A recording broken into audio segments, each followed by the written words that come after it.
Hey, what's up, guys? This is Mansplaining Mike. This is the Mansplaining Mike Show, and today we're going to talk about the school shooting that just happened in Georgia. And before everyone tries to come and take our guns, I need people to think about this. They're trying to get our permission to take our guns. That's why all these school shootings keep happening. If they wanted them to stop, there would be metal detectors inside of the schools with armed guards, just like they have for the Congress. I mean, think about that. We spend all our taxpayer money, and they can't think of a way for us to protect our kids, and I just thought of it in 20 seconds. Man, these people are getting paid for nothing. They're not trying to protect our kids, they're trying to protect themselves. Like I said, metal detectors in the Congress, but none in the schools to protect the children. I mean, come on, man. This solution is simple. They don't want to come to the solution. They want it to keep happening so that we'll give up our guns. And when you do, it's not going to solve any problems. Let's get into what Donald Trump has to say, and then we'll come back and respond. Crazy Kamala wants to defund the police. She's always wanted to defund the police. From day one, she wanted to defund the police. Now she's probably changing that policy in order to get elected. But the police are smart. Almost 100% of the police all over the country have given me their total support and endorsement. There's not going to be any defunding of the police under my watch. Damn right, and that wouldn't be the answer. That's the shooter right there, Colt Gray. Donald Trump had mentioned him a second ago. At least this is the picture I've been able to come up with looking online. If it ends up being wrong, well, I'm sorry about that. But for right now, that's the picture of the shooter that we have, and I wanted to point out that Donald Trump is right. Defunding the police definitely isn't the answer. We need more police. But we need to put many police stations in these schools, is my opinion, so that we can have armed security at the schools that's actually accountable to us, the tax-paying citizens.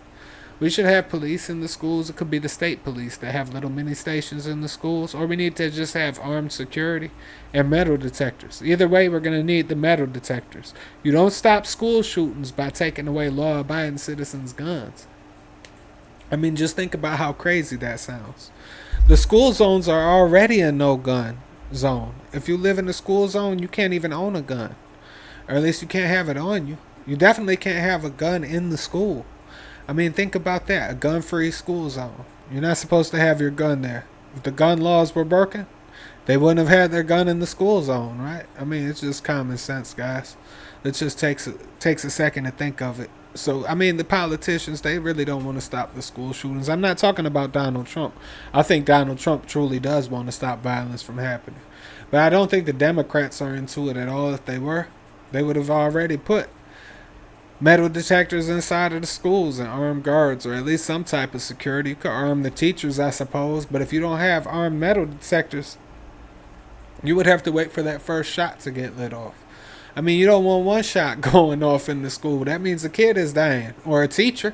And if the teacher is the one that they decide to target first, they're the only ones left with the gun. And somebody like Colt Gray over there can just go crazy shooting everybody at that point.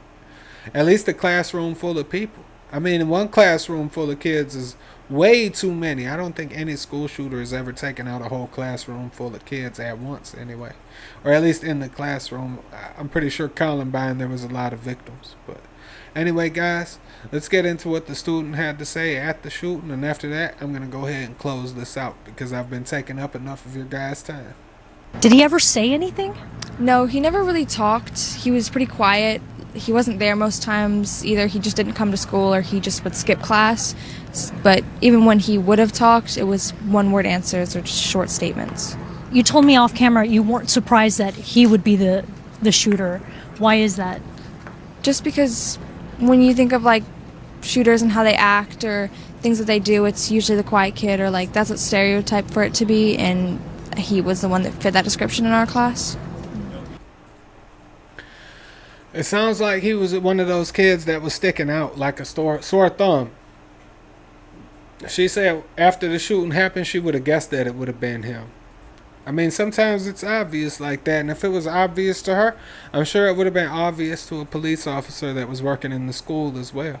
I mean, there's simple ways that we can stop these type of things from happening, just our government doesn't really want them to stop happening because our government needs an excuse to take our guns away, because it seems like that's all they want to do. And I mean, there hasn't been a legal gun law written since 1903. Just think about that. All of these gun laws, they're meant to take away your gun rights, and they're violating the Constitution in order to do that. And people who run and get scared and think about these things too emotionally, they're the ones who go and vote for the Democrats so they can have more gun-free school zones and stuff like that.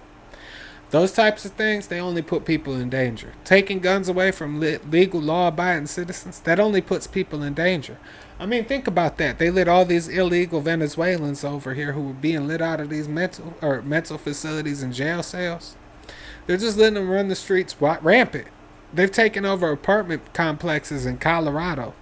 I mean, so imagine that. You have these illegals who are coming over here with guns. They're coming here from Venezuela. They can't get guns in this country legally. They're not citizens. So they're already bringing them over here from Venezuela. So they'll have guns, but they're going to take away all the law-abiding citizens' guns. So that the only people that got them are people that want to break the law. The illegals who already broke the law by coming over the border illegally. And then they brought a gun with them, so they're already not following the gun laws. And then you want to take the guns away from the law-abiding citizens, so we can't even protect ourselves and our homes from these illegal invaders. I mean, come on, guys. At some point, everybody needs to wake up to what's happening. If they wanted to protect the children, there would be metal detectors in the school. That doesn't militarize it or make it a police state or whatever they're trying to say. If it did, then why isn't the Congress feeling like they're in a police state? The Congress feels nice and protected. In fact, when there was Republicans who were asking to get rid of the metal detectors, the Democrats were fighting to keep them.